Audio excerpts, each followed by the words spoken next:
हम वहाँ पे डीएम ऑफिस में रात को 10 बजे पहुँच गए थे। ये आप सबसे पहले वो स्लिप देख लीजिए।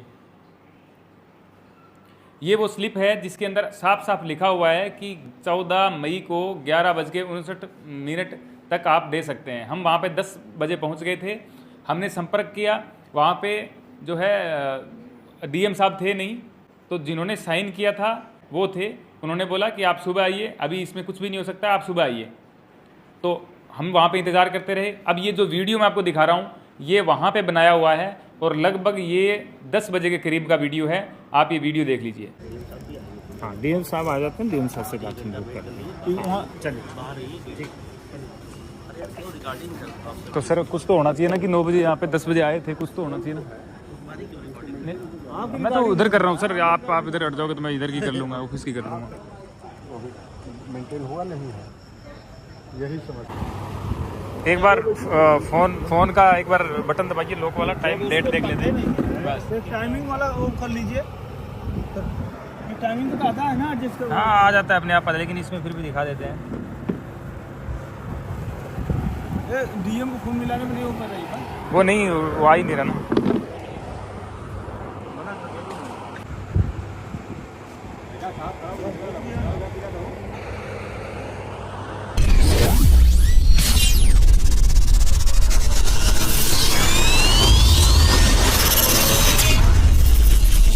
आदाब, मैं आगा खुर्शीद खान।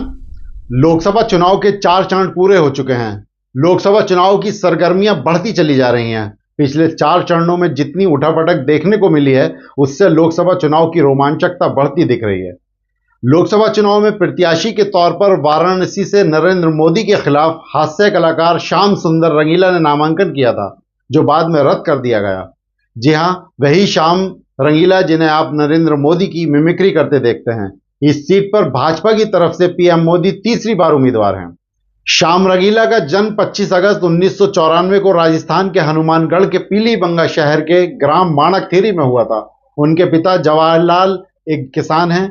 खेती के साथ कुछ समस्याओं के कारण उन्होंने 2013 में इस गांव को छोड़ दिया और एक नए गांव में चले गए। रंगीला का परिवार वर्तमान में राजस्थान में श्री गंगानगर जिले के रायसिंह नगर शहर के मोकामावाला गांव में रहता है। श्याम रंगीला की 8वीं कक्षा तक की शिक्षा माणकथेरी गांव में हुई, फिर सूरतगढ़ में 12वीं तक पढ़े। उसके बाद उन्होंने 2012-2015 में जयपुर में एक एनिमेशन कोर्स किया। उनका बचपन से ही कॉमेडियन बनने का सपना था। रंगीला ने the great Indian laughter challenge में प्रदर्शन किया। प्रधानमंत्री नरेंद्र मोदी और कांग्रेस नेता राहुल गांधी की नकल करते हुए जज अक्षय कुमार से स्टैंडिंग ओवेशन प्राप्त किया। हालांकि इसे स्टार प्लस पर कभी प्रसारित नहीं किया गया। इससे पहले उन्होंने जयपुर के एक संस्थान में प्रदर्शन किया था और राजनेताओं की नकल की थी। लोकसभा चुनाव के अंतिम और 7वें चरण में होने वाले मतदान के लिए नामांकन दाखिल करने का 14 मई को आखिरी दिन था। श्याम रंगीला ने सोशल मीडिया प्लेटफॉर्म एक्स के जरिए नामांकन रद्द होने की जानकारी दी। नामांकन रद्द होने के बाद उन्होंने कहा, वाराणसी से नहीं लड़ने देंगे, ये तय था। अब साफ हो गया है। दिल जरूर टूट गया है, हौसला नहीं टूटा है। आप सबके सहयोग के लिए शुक्रिया।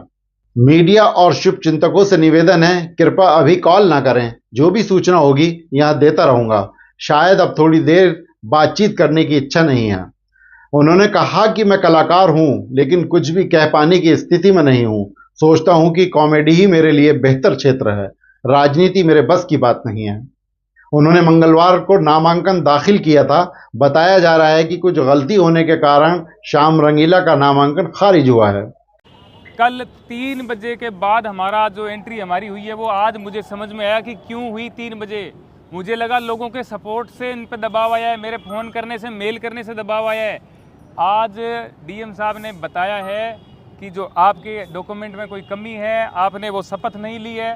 शपथ जो हम 25, 30, 27 लोग गए थे, मोदी जी के अलावा जो लोग थे, उनको शायद किसी को नहीं दिलाई गई थी। ये भी गए थे, इनको भी नहीं दिलाई गई।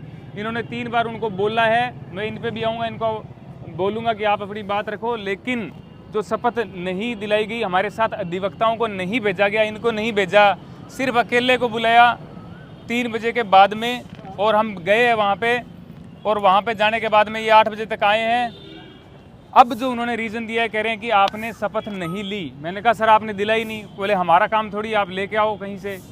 दूसरी चीज़ ये कि वहाँ पे सर क्या बोल रहे हैं, सर ये बोल रहे हैं कि आपने 14 तारीख को 2:58 पे आपने फॉर्म दिया है, अगर इसमें कमी होती तो हम आपको 3 बजे तक का टाइम देते।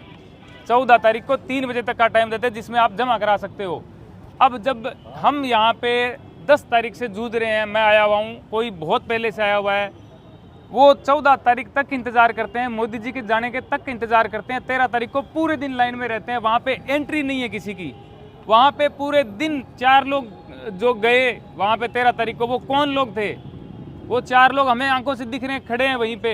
इतनी धीमी प्रक्रिया बनाई गई कि जो लोग हैं उनको 14 तारीख को 3 बजे एंट्री करवाओ। वहाँ पे हमारा फार्म दिया हमने 5 बजे और वहाँ पे टाइम लिखा हुआ है 2:58। और फिर भी उसके बाद में देखिए हमारे पास उसकी कॉपी है, उसमें हमें लिखा गया है कि आप ये जो डॉक्यूमेंट है ये आपको टाइम दिया जाता है जमा कराने का 14 तारीख को रात को 11:59 रात को 11:59 है। हम फिर भी जागरूक थे, मैंने कहा लड़ना है यार, अब वीडियो डाल दिया, लोगों को बात पहुंचा दी है, अब लड़ना, ये डॉक्यूमेंट लेके आओ। एफिडेविट बनाया रात को 9:15-10 बजे यहाँ पे पहुंचे हैं डीएम साहब के ऑफिस में। डीएम साहब आए हैं थोड़ी देर बाद में। डीएम साहब ने आते ही बोला ये यहाँ पे कैसे पहुँच गए, पिकनिक स्पॉट है ये, पिकनिक बना रहे हो क्या यहाँ पे, यहाँ कैसे पहुँचे तुम लोग? फिर हमारी बात तो सुनी नहीं, उससे पहले पुलिस वाले जो अधिकारी थे उनको बोला नौकरी चली जाएगी तेरी, ध्यान दे ले अब इस पे, निकाल इनको बाहर यहाँ से। ये बोल के हमें रात को बाहर निकाला है। हमने सोचा हमारी गलती है, हम सुबह आएंगे, टाइम से आएंगे। वाराणसी लोकसभा सीट पर 7वें चरण में 1 जून को मतदान होना है। इस सीट पर पीएम मोदी भाजपा से तीसरी बार उम्मीदवार हैं, जबकि इंडिया गठबंधन से इस सीट पर अजय राय को उम्मीदवार बनाया है। बसपा की तरफ से इस सीट पर अतहर जमाल लारी प्रत्याशी हैं।